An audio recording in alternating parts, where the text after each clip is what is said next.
Anti-discrimination charity Kick It Out received a record number of reports of abuse during last season, almost 1,400.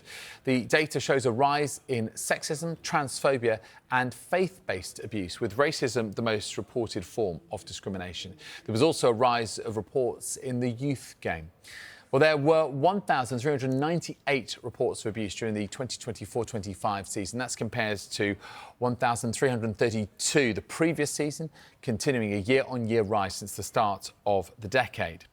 The data also shows a big spike in sexism and misogyny, with the number of complaints rising by 67% from 115 to 192. That is partially driven by abuse in online settings, where reports of sexist contests rose by 72%. Overall, reports of racism fell across all levels of the game, but the number of racial incidents in the professional game increased from 223 to 245.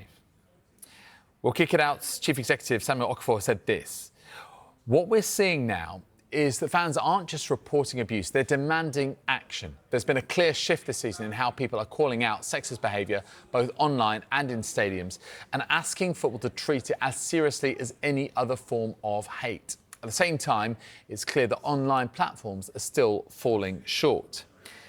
The volume of abuse remains high, and too often those responsible face no consequences. Fans are doing their part by speaking up. It's now up to football authorities, tech companies and government to show they're listening and to act."